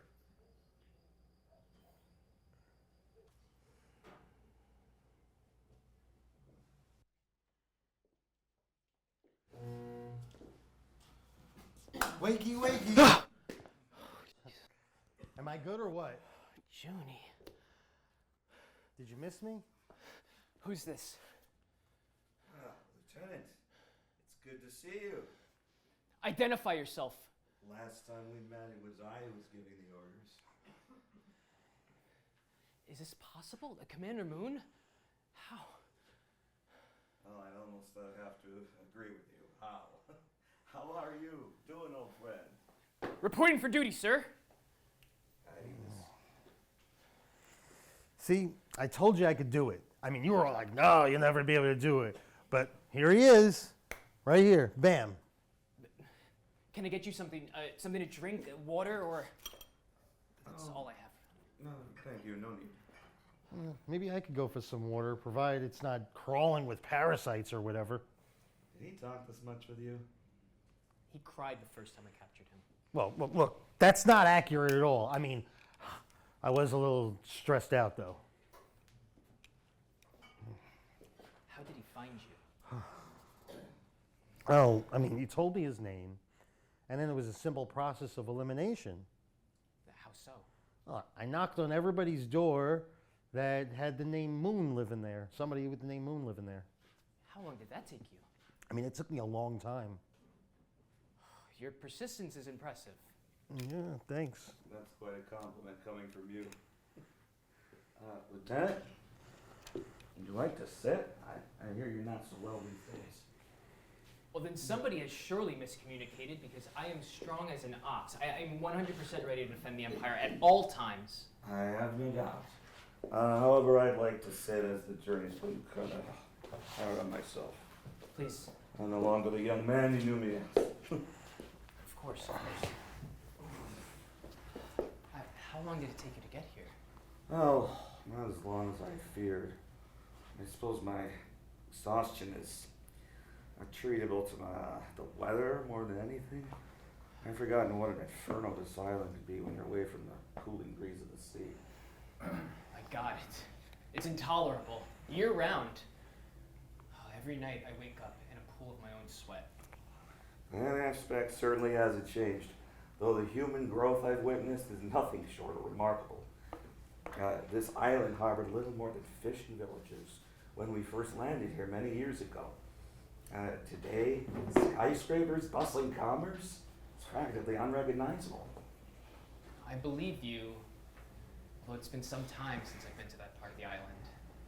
But the secondhand effects are apparent. The incessant timber harvesting, it's been nearly impossible to evade the enemy over the years. Bit by bit, the island loses its wilderness. It's shrinking around me like a noose on my neck. To be frank, I'm surprised we're both alive. Despite my best efforts, I do survive. It's not surprising to me coming from you. Junie told me that people back home know of me. It is true. What do they say? Well, it's very complicated. Do they think I'm a hero? It's very complicated. Why aren't you saying yes? Some people do in fact view you as a hero. But not everybody. Well, not everybody. Why not? Not everyone agrees on every point. What do you think? Well, it's complicated. You were using that word quite a lot. I wouldn't be here for someone I didn't care about. Is that so? No ulterior motives? It has been quite some time since I've seen you, sir. Perhaps you're not the man I once knew. You know what? Again with this, I mean, maybe you're the spy. Junie, that does not make sense. Look, no sense makes more sense than what you're offering. I mean, we're trying to help you here. Thank you, Junie. The lieutenant's concerns are valid. It is a soldier's duty to be on constant alert. If my word was good enough to give you the command to defend this island, and it's good enough still to release you, surely it's good enough for these in-between discussions. My soldier, what have you learned of the outside world these past years, past decades? What has Junie told you? What have you heard? To put it simply, I've heard things that I cannot believe. We live in a world with no honor, a world full of people like him. Oh, gee, thanks. Is it true What? that the Empire is no more? Yes, it is true. Oh my God. I feel a darkness inside of me. I feel a fool. I feel dizzy. How did it happen? Suddenly seemed at the time shocking even. But in hindsight, myself, maybe you saw it too in hindsight. Bigger missions with fewer men, fewer rations, fewer bullets, mountains of bodies, and shores stained with blood. I can't. Now here we are. I need some fresh air. You think we should go after him? No. I'll let him go. I can only imagine what he must be feeling.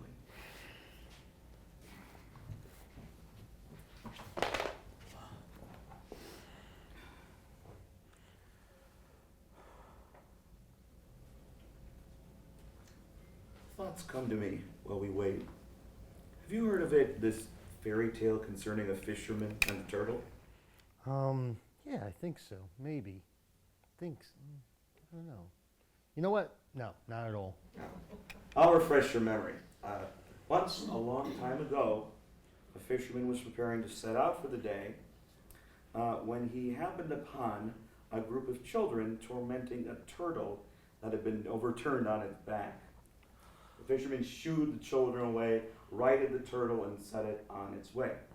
The next day, while the fisherman was out at sea, another turtle as big as a mountain erupted out of the water and took the fisherman down to a magical kingdom, a land of eternal life. See, the turtle he had saved had been the daughter of the king of this land in disguise. Oh, wow. That's classic. As I was saying, the fisherman spent several days in the enchanted kingdom, but what he didn't realize was that each day there was the equivalent of 100 years on land. Eventually, after some time enjoying his host's graciousness, the fisherman politely requested to return home, and the king and his daughter reluctantly agreed. But before they granted his leave, the king and his daughter first gave the man a mysterious gift, a small box they instructed him to open only in an emergency. Okay, so what was in the box? The fisherman thanked the king and his daughter for the gift, left, and returned to his village. But when he returned, the man was shocked that everything he had known had disappeared. The buildings were different. Everything and everyone he had known had never heard of him or his family. Everything had ended centuries earlier. Well, the fisherman, filled with despair, pulled out the small box he had been given by the Turtle King and his daughter and opened it. It immediately smoke billowed out and aged him the true amount of time he had been in the underwater kingdom, turning him into dust so that he could be reunited with the world he had known. Wow. Holy shit, bro. Why are you even telling me this? Because there's a lesson in here for us, I believe. Never help a turtle, right? That the lieutenant faces a world not unlike the fisherman. Everything he has known has either disappeared or changed irrevocably. And now that I'm here and can see it firsthand, I'm beginning to realize the choice he faces is impossibly difficult. Yeah, how about that? Can I ask you a random question, though? Please, I can't wait. I mean, what was even the mission here? Like, what were you and the lieutenants even doing here? That's an excellent question, Junie, but I'm afraid I'm not quite sure. Wait, what? What do you mean? I mean what I mean. I don't really know what our orders were. I mean, is that even normal? Junie, there was nothing normal about anything I saw. I have thought long and hard about that question you just asked before we met, reflected on it for years, and I'm still not sure. I don't even think my own commanding officer was quite certain. Wow. Wow. You know, I'm starting to realize why we lost. It's not known to me whether that connection is causal, but as I said to the lieutenant earlier, toward the end of the war, there were signs. Moving men and materials around with no rhyme or reason. Wow. And to think all of this, you know, just for nothing. Even if there were a good reason for us to have been here, would it make any difference? I mean, I don't know. What if we won? Won the war? Yeah, like, would you feel any differently? No. Well, I take that back. Sitting here now, no, I would not. But my younger self at the time, yes, I certainly would. Okay. And which one of you would have been right? Ah, well, it's complicated. Yeah. You keep using that word. Because it's the truth. Well, look, you said earlier there was a good justification for going to war, right? So on some level, you think that if we had actually won, it would have all been worth it. Who is we? Us, we, the nation, we're on the same side because I've been born in the same country. So, you know, if we won, I would have been living in that reality now. Okay, so then I could ask you the same question. Do you wish we had won? See, I don't know, but it's because I didn't live in your time, so it's tough to compare and contrast. But you do live in this time. Why do I sense that young, confident Junie is suddenly equivocating? You know what? I don't wish we won. I'm actually glad things worked out the way they did. Yeah, and that solidifies it for me. We aren't creating a world our children want. What is the point? Yeah.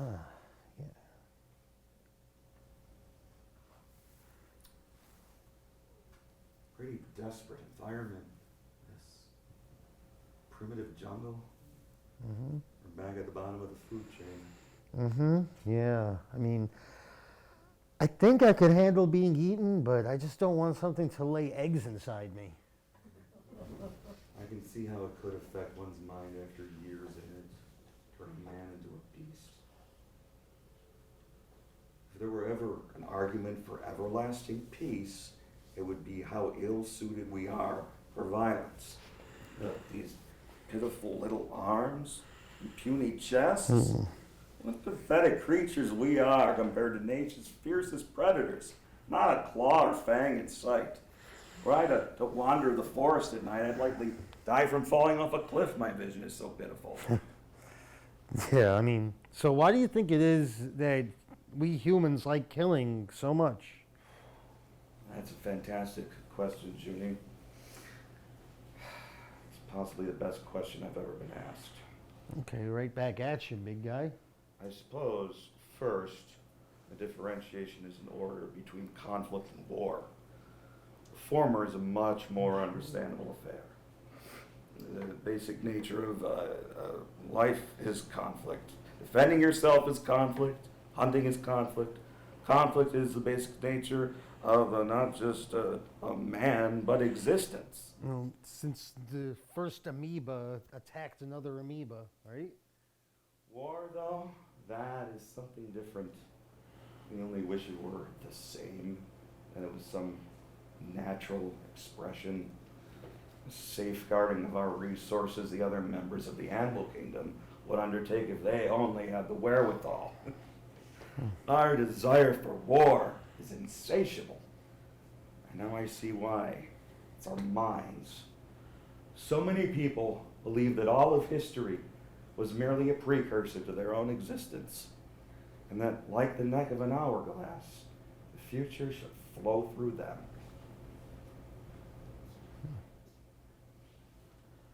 Oh, hey man, you're back. You two picked a good time to come. The rainy season is near, but it is pleasant today for this place at least. It is those. We can use all the help we can get. We were just discussing the relentless nature in these jungles. I've wondered to what extent it must have been terrifying for you to have been out here for all these years. You are brave, perhaps the bravest I've ever known, Lieutenant. But surely at some moments it must have seemed too great a task, even for you. No, never. Is that so? It could have been worse. Although I do confess there's a certain fear that takes over the mind. When you come down with an illness, no one's there to take care of you. It happened many times over the years. Malaria, dysentery, typhoid fever, I think. Food poisoning many times from drinking dirty water. Gasping and rolling around the floor of this very cave, trying to find the will to go on. There's some dark days indeed. It's definitely a learning experience when you realize there's no one there to take care of you anymore. In some ways, being a man is accepting that someday you'll be all alone. Junie, would you mind giving us a minute? Okay, sure. Look, I'm just gonna go over here, completely out of earshot.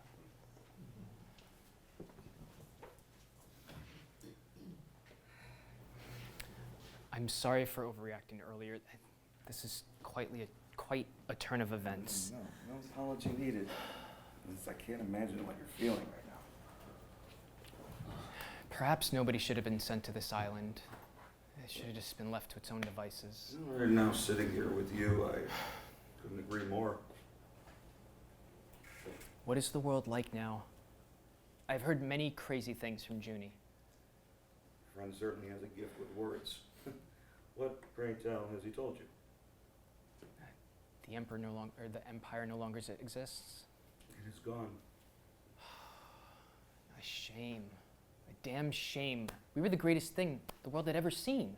I think a little more highly of the world to agree with that. And we both gave so much of our lives to it. Who rules us now?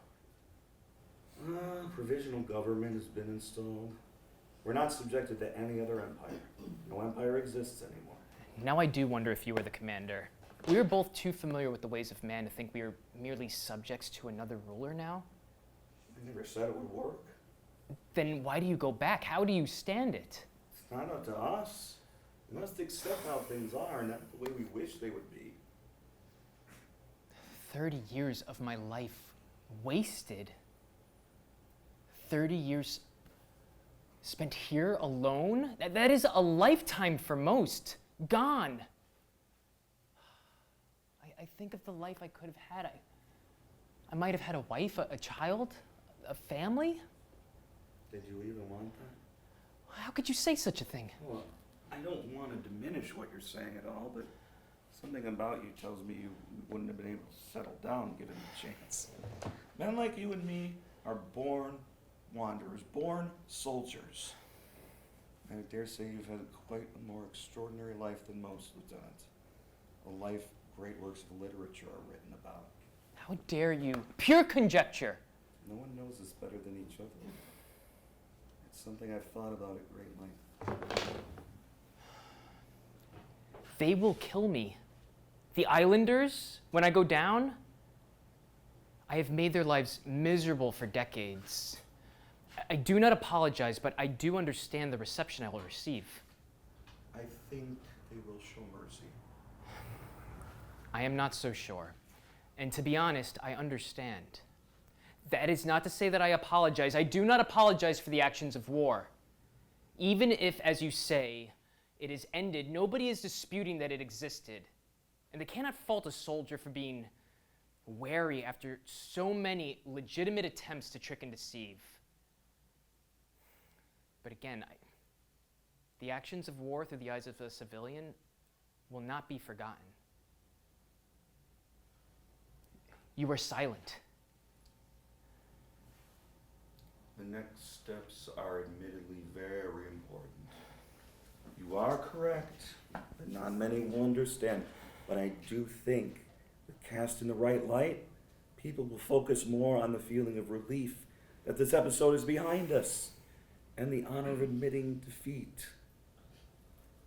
As you yourself said, this war was once very real, and there were many like you who also held out, though none as long and with such fortitude. I must confess that from afar, I did not truly understand the meaning behind your actions, but up close, my own stance towards the current situation continues to soften. Then why did you come? Because it is my duty, soldier. Duty? You had no duty to come here. My choices are my choices, I grant you, and it is my choice to care about those who have been impacted by my decisions, including bringing you to this island and ordering you to protect it. It was a different time. Yes, it was in the past, but I'm not so certain we aren't still stuck there. After all, here we are on this island so many years later, talking about the war. Perhaps it's time to end things. What, do you mean death? Hopefully not. Good. I want you to know that I do not fear death. No, you don't. There's no fear in it. Death is a freeing thing. It's just a dreamlike state where time is nothing and we're free of its desperate march. Unless you believe we're headed somewhere rather unpleasant in the afterlife, that is. Why do you say that? Do you think we deserve it? Sometimes I do. No, I take it back. You must be brainwashed to spout such foolishness. The Emperor's favorite sons. I never took you for someone who was that particularly religious. You would be correct. Although I have spent quite a bit of time thinking of the philosophical qualities of isolation, as you can perhaps understand. Perhaps the real heaven is right in front of us. What is that? This island. There's a stream and a waterfall not too far from here. I try to go swimming from time to time when I'm able. It's beautiful. Quiet, free of encroachment, no people. I agree with you. It is beautiful here. But heaven is no prison. If you wish to stay, it will now be your choice.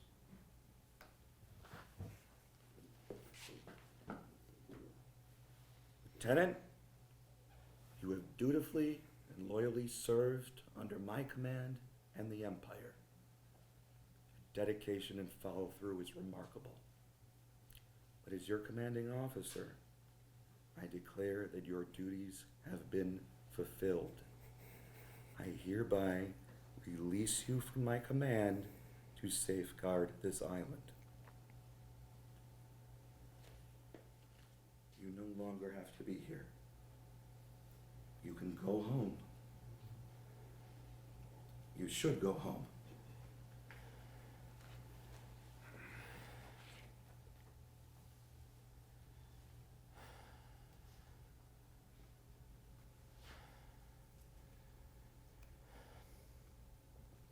I won't go. What? I won't go. Why is that? I don't want to. You requested my orders to release you, and now you have them. I've changed my mind. Do you know how much the ticket here cost? You can't make me. You are not a child. Also, I command you. I like it here. Do not be fooled. This is not your home. Says who? I have spent more time here than anywhere else. Longer than the home that I grew up in. Soldiers, police have tried for years to dislodge me and failed. Perhaps it is they who should quit. Who's to say they haven't? You think it's your own cunning alone that's kept you from being caught all these years? Or perhaps the police don't feel the need to spend resources pursuing a lone coot in the woods? What you have here, this is an illusion. An illusion of what? I promise you it will feel quite real if you stay a bit longer. Because there's no one here to push you, to help you, to show you what you can really be. People are social animals. So it's not real because I don't have any friends? God, man, don't you hear what I'm trying to say? And it's an illusion because it will end, quite possibly very violently one day. Good. I like a fight. This mission suits me. And as you already know, I do not fear death. It feels comfortable to you? It isn't fighting. I promise you, it will feel like fighting if you stay a bit longer. I don't think you can argue your best position for this fight as you once were. I pity the man who takes me for granted. Look, I understand. I've myself fantasized of a swift whack of the cane on many fellow commuter now and again. God, listen to you, sir. No disrespect, but you sound old. I never said I wasn't. Allow me to clarify. What you sound is afraid of being old, afraid of falling and shattering like a teacup. Now it's my turn to proclaim my lack of fear, of aging. We are the elderly. That is the truth. You don't see it, but I do, back home, every day. People offering their seat or helping to carry groceries. You can see our helplessness reflected in their eyes, if not in your own heart. So what? You speak of this conflict as though it is I driving it, when perhaps it is the conflict sustaining me. What am I without it? Just a sad old man? Physical fighting isn't the only kind. And I assure you, the fighting will not end once you return. You will face many more forms of fighting to come, mental and spiritual. And you must embrace them just as you have embraced this one. And like this fight, they will make you stronger. I don't know. The world that I've heard you and Junie describe, it would not suit me. I do not recognize it. We've gone backwards. Not the music I hear.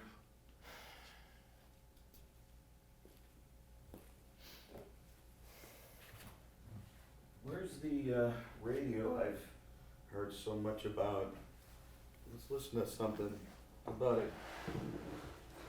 It has not worked for many years. Oh, no matter. Today's music doesn't particularly agree with me much anyway. Junie went into great lengths explaining to me these bands with ridiculous names, ridiculous hair. You know Junie needs a haircut. He looks terrible. I've told him this too. I imagine your journey over with him, it must have been quite long. When we first met, I thought for sure I could never let him leave, and then his leaving became the only thing that I could think about. There were some moments along the way when my patience was also stretched thin. I'm recalling our conversation just now. I think the hope we're looking for is right in front of us. Junie. What do you mean? He has done what the rest of the world could only dream. Bring us together. Yes, maybe his style is not our own, but I recognize the talent. I saw it in you too once. If he is the future, then I am surely afraid. Under that crusty exterior, I know that you, like me, have come to appreciate his unique charms. But all the talking... The talking, I know. But still, he has done what armies and politicians have not, which is to bring us together.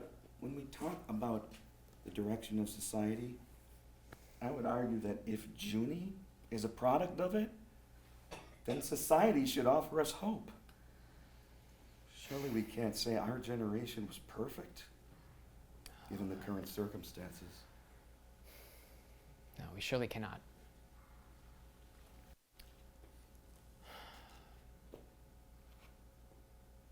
Okay. Okay, I'm ready. I will accept my fate, whatever it may be. Oh my God. What will I do? Where will I go? The mere possibilities are only now hitting me. Maybe one day you can come with me. What do you do now? I sell books. Okay, how's business? Pretty good.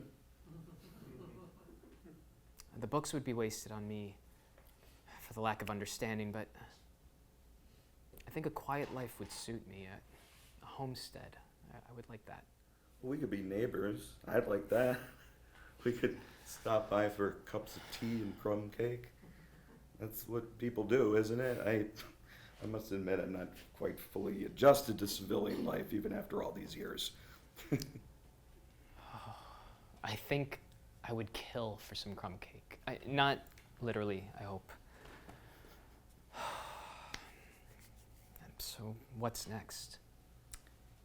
You will not leave here in secret, even if I wanted to. You need papers to board the plane home. So we must make it official. We can sleep here for the night, get some rest, and go down tomorrow to surrender. I hope that my discipline was satisfactory, sir. Of course it was, soldier. And I just want to apologize. This is not how I wanted to leave. Like a criminal or a fugitive. I wanted to go with my head held high, victorious. So, leave that way. Leave with your head held high. Knowing you fought a fight few could ever have brought themselves to continue. And when the time was right, you knew how to depart with dignity, surrounded by friends. It was an honor to serve under you, sir. And it was my honor to serve as your commander. It's my turn to apologize.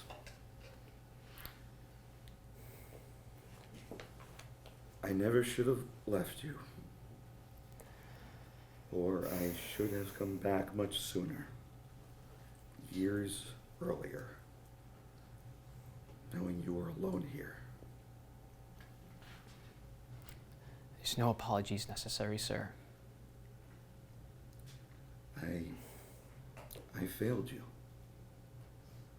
The world failed you. We turned a blind eye to your suffering. But where you will go, now I will follow.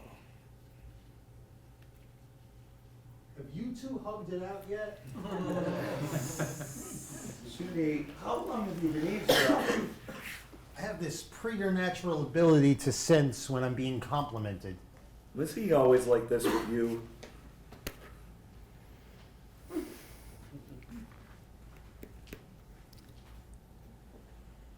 The first day that I picked up my rifle, I thought that staying the course would be the hard part. To remain as unyielding as the steel that I carried. That is not the hard part. No. In this very moment, I feel like I'm clutching the rocks in white water, and there's voices on shore that are telling me, begging me to let go.